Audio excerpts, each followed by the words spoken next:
When a tech billionaire CEO invited his black housekeeper to play chess as entertainment for his wealthy guests, thinking it would be an easy laugh at her expense, he had no idea she was about to deliver the most humbling checkmate of his life in front of everyone who mattered to his career. You ever seen a man so rich he forgets what it means to be decent? That was Thaddeus Sterling, CEO of Sterling Data Innovations. Man had built an empire off data storage and enterprise software, but forgot how to look people in the eye unless they were holding a golf club or wearing a Rolex. It was the first weekend of December just outside of Sedona, Arizona, the annual executive retreat. The kind of thing where people in tailored jackets pretend to enjoy fireplace talks and team-building games while their minds are on bonuses and board meetings. Thaddeus didn't do casual. Even his relaxed weekends were performances, an excuse to flex his money and remind everyone who the alpha was. This year, he rented out a sprawling 4-acre estate with 7 bedrooms, a wine cellar, and a chessboard carved from marble and oak that sat dead center in the main hall like a shrine. The guests, top executives, their spouses, a few partners from Miami, arrived Friday night. The catering staff was flown in from Austin. The servers wore tuxedos. The maids, quiet, uniformed, invisible, or at least that's how Thaddeus saw them. Valencia Thornton had been hired last minute through a private staffing agency. 51 years old, soft-spoken, steady. She moved through the house like clockwork, folding towels and clearing dishes without a sound. Nobody asked her name. Nobody looked her in the eye except for one woman, Petra Williams, VP of Marketing, who complimented Valencia's efficiency and offered a half-smile when she passed by with hors d'oeuvres. But even that felt more like politeness than anything real. By Saturday evening, the crowd had loosened up. Bourbon poured into glasses. Laughter grew louder. Thaddeus stood in the middle of the living room with a tumbler of scotch, and that signature smirk on his face. The conversation had shifted to strategy games and leadership. Business is like chess, he declared. Every move should make the other person sweat. People nodded, chuckled. Of course they did. Thaddeus walked over to the chessboard, spinning one of the knights between his fingers. Anyone want to try their luck? He asked, eyes sweeping the room like a lion scanning a herd. No one moved. He turned then just enough to catch Valencia crossing through the hall with a tray of clean wine glasses. You, he said, loud enough to cut through every conversation. Valencia froze mid-step. Thaddeus grinned. You ever play chess? She paused, looked at him, then at the board. A little, she said quietly. Oh, come on now, he chuckled. Don't be shy. Let's see what the help can do. A ripple of nervous laughter passed through the room. Someone coughed. Petra Williams's face twitched, unsure if she should laugh or leave.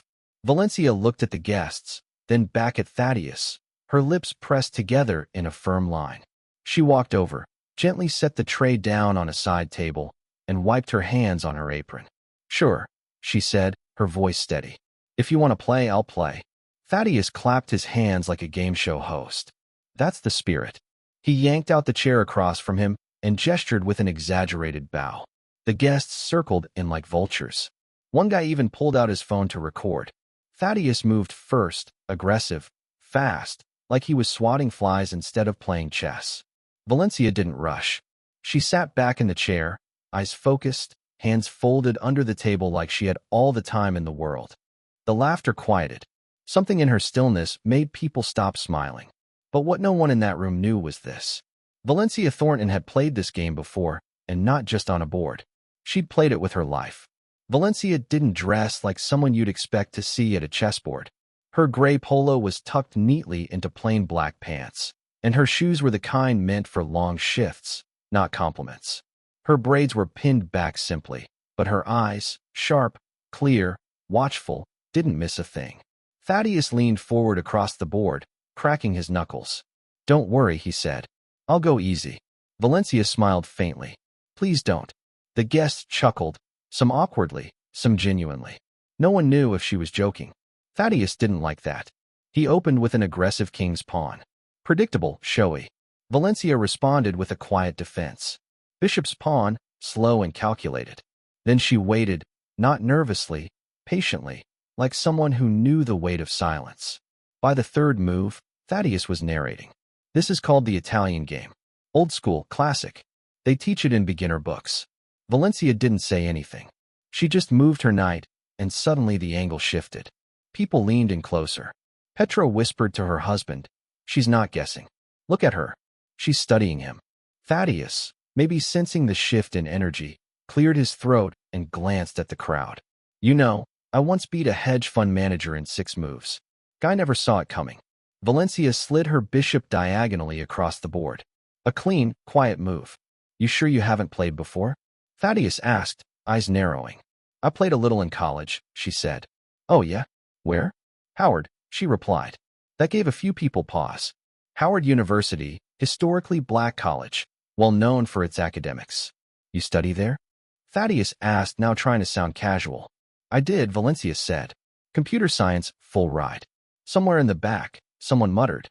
"Damn." Thaddeus blinked. He looked at the board, then at her. "And now you clean houses?" he asked. Valencia didn't flinch. "My mother got sick. I left before graduation to take care of her. Never went back." She moved her knight again. Another solid play. Not flashy, not loud, but it cut off Thaddeus's entire left side. For a second, the room was quiet. He scratched his chin, suddenly unsure of the next move. Valencia's voice was calm. "You don't have to do something forever for it to matter." Thaddeus stared at her. She wasn't being smug. She wasn't performing. She was just telling the truth. For the first time all weekend, nobody in the room said a word. It was like watching something shift in slow motion, one piece at a time. He moved his queen aggressively, trying to reclaim space, but she parried with ease. Moved a pawn. Simple, precise. "You trap yourself when you don't respect the board," she said quietly. That hit different. Thaddeus leaned back in his chair, laughing nervously. "You're quoting Sun Tzu now." Valencia looked up, her face unreadable. "No, my uncle taught me that. He worked at a tire shop in Nashville, played chess on milk crates outside the shop during his breaks." There was weight in that statement, more than Thaddeus knew how to carry. He looked back down at the board. Something was off. The queen was cornered, his rook blocked, his knight pinned down. He leaned in, squinting. "Wait, hold on," he mumbled. Valencia didn't move, didn't fidget. She just waited. Petra stepped closer, one hand on her mouth. The CFO, Benjamin Cross, leaned forward, too. No one was checking their phones anymore. Even the servers paused as they walked by. Valencia reached forward, moved her rook. Another quiet move. The kind that looked small until you realized everything behind it. "Check," she said softly. Thaddeus's eyes widened. The room went dead quiet. But if Thaddeus thought this was just a lucky break, he was about to learn just how deep Valencia's game really went. Thaddeus stared at the board like it had betrayed him. His fingers hovered over his bishop, then his knight, then back again, like he was trying to force a future that didn't exist. He chuckled under his breath, but there was no humor in it anymore. "You've got to be kidding me," he muttered. Valencia sat still, hands folded in her lap. She wasn't gloating, no smirk, no expression at all, just watching like she had nothing to prove. Because she didn't. Thaddeus cleared his throat. "All right," he said louder. "You've got some moves. Maybe I underestimated you." A few of the executives chuckled politely, unsure of which side of the joke they were on. "But let's be real," Thaddeus continued, forcing a grin. "One check doesn't mean much. This game is far from over." Valencia nodded slightly. "Of course, take your time." He moved a pawn to block. It was clumsy, too reactive. Valencia's eyes flicked over the board. Her hands moved again. "You should have castled," she said simply. Another piece snapped into place. Benjamin Cross raised an eyebrow. "He's getting boxed in." Thaddeus shot him a quick look. "It's just a warm-up," but the room wasn't laughing anymore. They were watching. Petra stepped closer. "She's building a trap. Look at the center." Thaddeus leaned forward, squinting again. He didn't want help, but he needed it. Valencia spoke gently. "The board doesn't care who you are, Mr. Sterling. It just reflects how you think." The sentence hit like a jab. Not angry, not cruel, just honest. And that's when the joke started to feel like something else, something heavier, because everyone there knew what this really was. Thaddeus didn't invite Valencia to the table out of generosity. He did it to show off, to get a few laughs, maybe embarrass someone who couldn't push back. She was supposed to fumble, to shrink, to remind the room of how high they all sat and how far she was below. But she didn't shrink. She leaned in. and every move reminded them how wrong they were. Wait, wait, Thaddeus said, holding up a hand. Let's pause for a second. Let's reset. Start fresh. Valencia raised an eyebrow. You want to start over? He hesitated. I mean, this was just for fun, right? Nobody's keeping score. Her voice was soft. Only people losing say that. The line wasn't sharp. It wasn't even said with heat. But the room reacted like it had been slapped. Someone near the back muttered, "She's not playing with him. She's playing through him." Thaddeus swallowed. All right then, he snapped. Let's go. Valencia moved again. This time, her knight slipped into a position that pinned Thaddeus's rook between her bishop and queen. Another gasp. She's closing in, Petra whispered. Thaddeus's cheeks flushed. He looked up, eyes darting from face to face. These were his people, his lieutenants. He paid their salaries, controlled their futures. But at that moment, none of that power helped him. Because in chess, money doesn't move pieces, only skill does. And Valencia had it. I mean, let's be real, Thaddeus said, trying to laugh it off. She probably grew up playing this on porches somewhere, right? Valencia's jaw stiffened. A long silence followed. Then she spoke. No, I grew up in a 2-bedroom apartment over a barber shop in Birmingham. We didn't have a porch. We had a coffee table with a broken leg and a hand-me-down board missing 2 pawns. She looked him in the eyes. I replaced them with bottle caps. Still beat my brothers every week. That line wasn't just a clapback. It was a reminder. She didn't learn the game in comfort. She learned it in the gaps where people like Thaddeus never had to live. And somehow in that gap, she built the kind of discipline you couldn't buy. Thaddeus looked back at the board. He moved his queen to counter, but it was too late. His right side was exposed. Valencia leaned forward. Check again, she said. This time, no one spoke. But the more he tried to win, the more it became clear this wasn't just a game anymore. It was a mirror, and Thaddeus hated what he saw in it. By the 7th move, something in the room had shifted. You could feel it. No more polite chuckles. No more side-eye smirks, just silence. Thaddeus's back stiffened. His fingers tapped the edge of the table. He was used to control, to walking into any room and knowing it was his. But here, in front of this chessboard, Valencia had taken that from him without raising her voice or breaking a sweat. He tried to act casual, leaned back, took a sip of scotch. Y'all act like she's Magnus Carlsen or something, he said, forcing a chuckle. Let me breathe. Nobody laughed with him this time. Valencia didn't respond. She didn't need to. Her next move, queen to g5, tightened the noose. His remaining knight was trapped. His rook pinned. His king sat in the open like a man with no friends left. She's suffocating his defense, Ellen muttered. Petra nodded slowly. She's not rushing. That's what makes it worse. Thaddeus's eyes scanned the board like a man staring at a deadline he couldn't talk his way out of. He moved a pawn, anything, just to stay alive. But the moment he let it go, Valencia's hand moved. She slid her rook to the corner. Double threat, she said. Check in 2. Someone in the room actually said, damn, under their breath. Thaddeus's jaw tensed. Okay, now you're just showing off. Valencia looked up, unbothered. You invited me to play. I'm playing. It wasn't arrogance. It was fact, and it left no space for ego. He gritted his teeth. You trying to prove something? She leaned back, folding her hands. No, just tired of pretending I don't know how to win. Boom. The weight of that line. You could have heard it drop like thunder. Petra turned to Benjamin, her voice barely above a whisper. She wasn't just playing the board. She was studying him the second he opened his mouth. Thaddeus tried to recover. He moved his bishop. Valencia didn't even flinch. I told you, she said softly. 3 moves. She reached out calm as ever and slid her queen forward. Checkmate. Gasps. One of the assistants actually dropped their drink. The room froze completely still. All eyes on Thaddeus. All eyes on Valencia. Thaddeus stared at the board. His hand hovered then dropped. He couldn't deny it. Couldn't fake his way out. Couldn't make a joke big enough to erase the fact that he'd just been outplayed by the very woman he thought he could mock. He rubbed the back of his neck, avoiding eye contact with everyone. Valencia stood up. Not fast, not slow, just deliberate.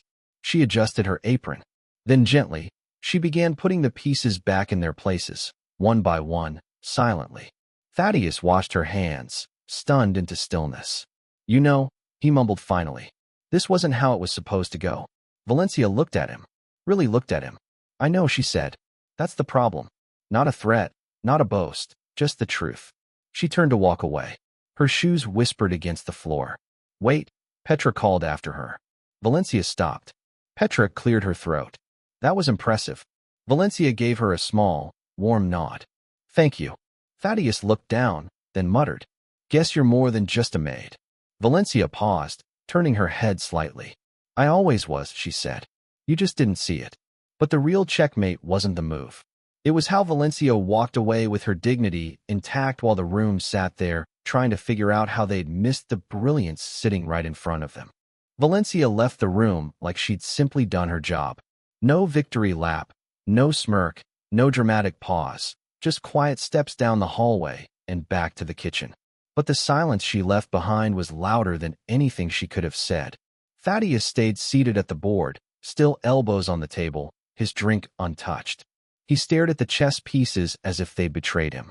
Someone finally broke the silence. Petra turned to the others. You all saw that, right? That wasn't just a game. Benjamin nodded slowly. He tried to use her. She didn't just win. She taught him something. Across the room, phones were lowered. Conversations came in hushed tones now, awkward and broken. The power dynamic had flipped without warning, and no one knew how to carry themselves. One of the younger executives, Mason, fresh out of business school, shook his head. I feel like I just watched a movie or something. Like, that didn't feel real. Oh, it was real, Petra said. You just weren't expecting the ending. Thaddeus finally pushed back from the table. The chair made a hard scrape on the floor. He stood up, exhaling like the wind had been knocked out of him. No words, just the look of someone realizing too late that he wasn't the smartest person in the room. He looked around, met a few eyes, then dropped his gaze again. The guests began to scatter quietly. Conversations picked back up in low tones, but nothing sounded the same. The mood had cracked. People were watching him now, not because he was the boss, but because they didn't know what to make of what they just saw. In the kitchen, Valencia washed a few glasses. Nothing fancy, no ceremony. She stood by the sink like she had for every event she ever worked. Only this time, something felt different, even if she never said a word. Petra stepped in. Valencia didn't look up right away, but she felt her presence. Hey, Petra said gently. I hope that didn't make things harder for you. Valencia glanced at her, drying her hands with a towel. You mean harder than being mocked in front of 30 people? Petra looked down, embarrassed. Fair. Valencia gave a small smile. Not bitter, just knowing. It's all right. I've been invisible in nicer rooms than that. Petra stepped closer. I just want you to know. That was one of the most graceful things I've ever seen. You didn't just beat him. You carried yourself with more class than half the people in that room combined. Valencia nodded. Thanks. Petra hesitated, then asked, You ever think about going back to school? I mean, I used to, Valencia said. But sometimes life doesn't give you that kind of space, and then one day you realize everything you had to give, you gave somewhere else. Petra didn't have a response, just respect. Meanwhile, back in the living room, Thaddeus stood alone by the fireplace. He poured himself another drink, but he didn't touch it. His mind wasn't on the scotch. He looked over at the chessboard, pieces now reset. Valencia had done it without being asked. He hadn't said thank you. And now standing there, he realized he didn't just lose a game. He exposed something ugly, not just to the room, but to himself. He couldn't laugh it off, couldn't spin it. Valencia hadn't yelled. She hadn't called him out. She hadn't needed to. Her calm intelligence had done all the talking. He took a deep breath. For the first time in a long time, Thaddeus Sterling felt small. But what lingered in the air wasn't just the memory of the loss. It was the question no one in that room could stop asking themselves. What else have we been blind to just because we never bothered to look closer? Sunday morning came with the smell of fresh coffee, eggs, and silence. The usual chit-chat over brunch gone. People sat around the long oak table, pushing food around their plates, stealing glances at Thaddeus, who looked like he hadn't slept. Valencia moved between the tables, refilling coffee, quiet as always. Same uniform, same steps. But everything felt different, like the room knew now. She didn't need to say a word to hold their attention. Benjamin broke the quiet. Hey, Valencia, you ever think of coaching chess? She looked up mid-pour. Not really, he chuckled. You should. I'd sign up in a heartbeat. Thaddeus sat at the end of the table watching. He hadn't touched his plate. "Valencia," he said suddenly. She turned slightly, waiting. "I owe you an apology," he said. His voice wasn't strong. It was low, heavy. "What I did yesterday wasn't just a bad joke. It was disrespectful. I saw you working, and I thought I was being clever. I wasn't." Valencia said nothing, just listened. "I thought bringing you into that game would make people laugh. I didn't expect you to, win." She offered softly. He looked down. Yeah, that a few heads turned toward her, waiting for what she'd say. Some expecting a clap back, some a speech. But Valencia wasn't performing. "You didn't respect the board," she said. "And you didn't respect me. That's what hurt. Not the joke, not even the assumptions, just the fact that I was never meant to be taken seriously." The room held its breath. Thaddeus swallowed hard. "You're right." He stood up slowly. "And I've got a lot to think about. I spent years convincing myself I see people clearly. Turns out I've been looking through some of them." Valencia gave a small nod. "Seeing people clearly starts with looking without judgment." Thaddeus looked like he wanted to say more, but didn't know how. He just nodded and sat down. The table stayed quiet for a moment longer. Then gradually, conversation returned, less forced now, softer, more human. After brunch, as the guests began packing up and staff prepared for departure, Petra found Valencia in the hallway near the back stairs. "I meant what I said yesterday," Petra told her. "You don't need to play for applause. You already earned something more valuable." Valencia raised an eyebrow. "What's that?" "Respect. And not the cheap kind. The kind that changes how people move." Valencia smiled at that. "Maybe, but respect is only worth something if it changes behavior." Petra nodded. "Then I hope yesterday sticks." Later, as Valencia finished loading towels into a linen cart, she felt someone approach behind her. It was Thaddeus. He didn't say anything right away, just handed her a folded envelope. She opened it after he left the room. Inside was a handwritten note. "You taught me more in 15 minutes than most consultants have in 15 months. You reminded me that power isn't in how loud you speak, but how well you listen. Thank you for playing the game and for winning it with grace." Underneath was a check. It had more zeros than she expected. She folded it back into the envelope, tucked it into her apron, and returned to her cart without a word. She'd already won. But Valencia's real victory wasn't on the board. It was walking away without needing validation, proving that some people play chess with pieces and others with patience, silence, and truth. The estate emptied out by the afternoon. SUVs rolled down the gravel driveway one after another. Laughter returned, but quieter. Luggage clicked across stone tiles, and the hum of idle conversation filled the gaps where silence had stretched only hours earlier. Valencia stayed behind to help close up. She wiped counters, double-checked guest rooms, folded throws in the sitting room. The same work, the same pace, but every now and then, someone stopped to thank her. Not out of habit, but because they meant it. As she cleaned the chess table one last time, she paused just for a second. The board was reset, the pieces waiting, white and black, equal, until someone makes the first move. She looked at the queen, the same piece she'd used to corner Thaddeus's king, to undo every smug grin and careless insult. She didn't smile, didn't sigh. She just set the queen upright again, perfectly centered, then turned and walked away. Back in Sedona, Thaddeus sat alone in his office on Monday morning. He didn't tell the story at work, didn't brag, didn't spin it into a clever anecdote. He just sat at his desk, eyes drifting to the framed photo of his executive team, most of whom had been there watching. He opened his laptop, pulled up the company's HR records. After a long pause, he typed "Create Initiative Professional Development Program for Support Staff, include tuition reimbursement." Then he opened another tab and searched local chess clubs in Scottsdale. Not to win, just to learn. Valencia had never told anyone what happened at the retreat. She didn't need to. The lesson wasn't in the story. It was in how she carried herself afterward. She still worked, still swept, folded, scrubbed. But the people around her saw her differently now. They didn't just nod in passing. They saw her. And maybe more important, they started seeing each other, too. There's something about a chess game that reveals the truth. It strips everything down, takes away titles, takes away wealth, takes away assumptions. In the end, it's just two people thinking, reacting, planning. And that's the point, isn't it? Life isn't about how loud you speak or how expensive your suit is or how many people clap when you walk into a room. It's about how you move with discipline, with grace, with integrity. Valencia didn't need a degree on the wall to prove she was smart. She didn't need a spotlight to prove she mattered. All she needed was a moment. And when that moment came, she moved right past the noise, right through the disrespect, and right into the kind of victory that doesn't need to be announced. So, here's the question. How do you move when no one's watching? Because the game, it's already on.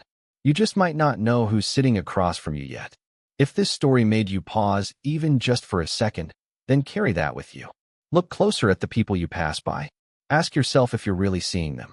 And when it's your turn to make a move, do it with humility. Respect isn't something you demand. It's something you earn. And sometimes it comes from the quietest voice in the room.